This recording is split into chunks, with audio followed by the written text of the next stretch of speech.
aim is to make some kind of musical visual images that can be, alive. Once you see it, maybe you see something different every time.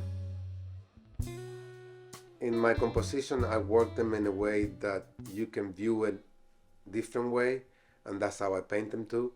I flip them, I paint them on the floor, I'm moving around, so he can have this movement, suggesting that the painting is alive in a way that you can change the position, and it also can be more interacting with the viewer. It can be more confrontational.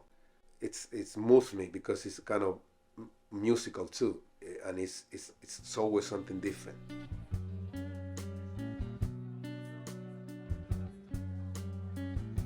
So this little one is a good example of what I've tried to achieve and what moves me. This painting here, you might say, okay, that's the way it was painted, or the artist, is meant, to display it. But I work it, and I mean in a way that you can flip it the other way. Still, it doesn't look that. Oh, that's the way it is, but maybe you like it. You see how the eyes and the kind of the teeth and kind of like the breast and so on. And then you can do the other one too, and then still you have the eye going down here, and you can put it in every single way.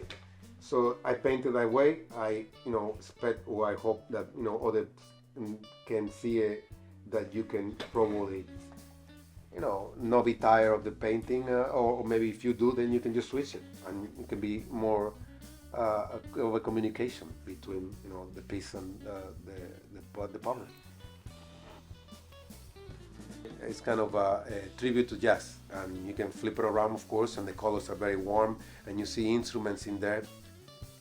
I went very warm because I wanted to be very bright, and looking at the music, like music can have colors, or music are colors, and colors are music.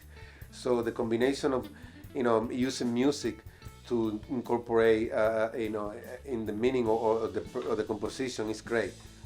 Those warm colors and the yellow, for instance, is just like that how loud can be, or the trumpet, and then the orange is just very fiery, in a very kind of a dynamic composition.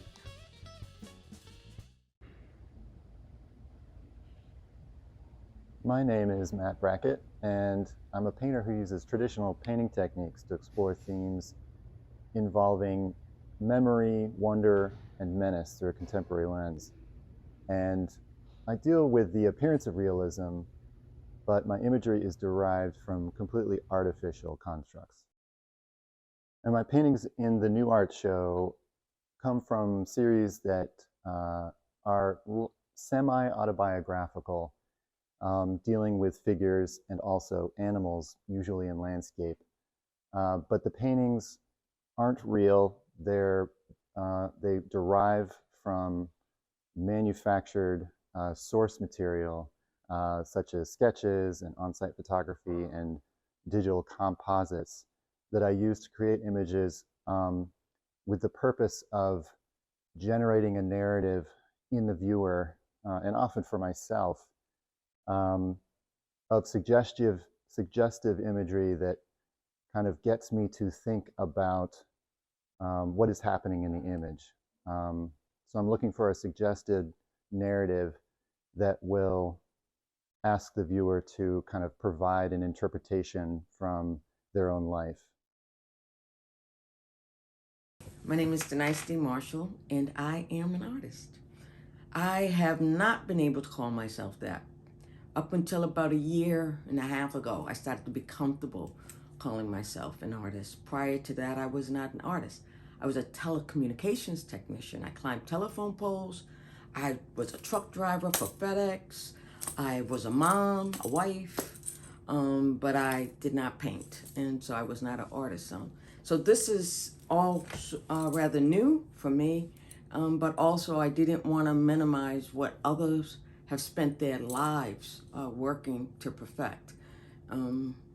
So I'm humbled when I say that I'm an artist.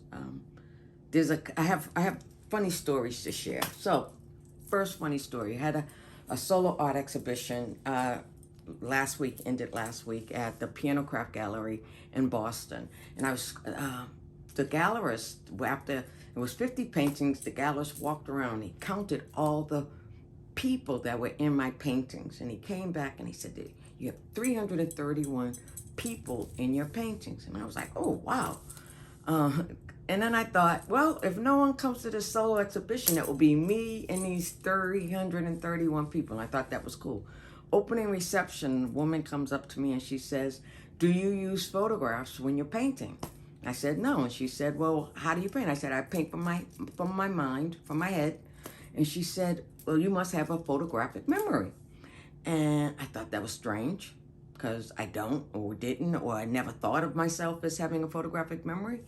And I told her, well, I don't think so. And she kind of insisted that I did. And she said, I'm looking at all your paintings. And if you're not painting from a model or from a picture, then, so I'm not going to argue with her. So that was that.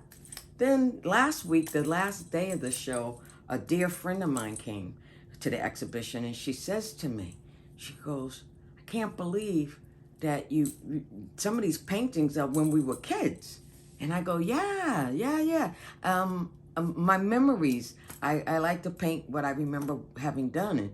And she started to walk around, and she was like picking out people that we knew, friends of ours, who I painted when they were teenagers, who were now 60 and 70 years old. It was mind-boggling. And at the same time, it was eye-opening as I remembered the woman who said to me, you have a photographic memory.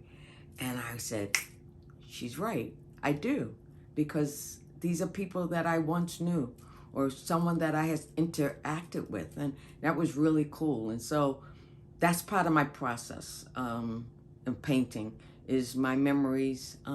It was something that as I started to get better from my illness, I think I was trying to hold on to life a little bit, and painting helped me literally do that. And so I use that to tell stories and to let, what I would like the viewer to know is that we're so much alike, and my past could be someone's future, and I think that I have accomplished that. If I have to say, well, what have I accomplished as an artist, then I would say that I have shown in a lot of places, from Michigan to St. Louis to Georgia to Art Museum in Illinois. I've had 2 solo exhibitions. So I get to call myself an artist, and I get to share my world and where I've been, and hopefully to make people smile and come into where I am. So thank you for this opportunity to show my work. I appreciate you.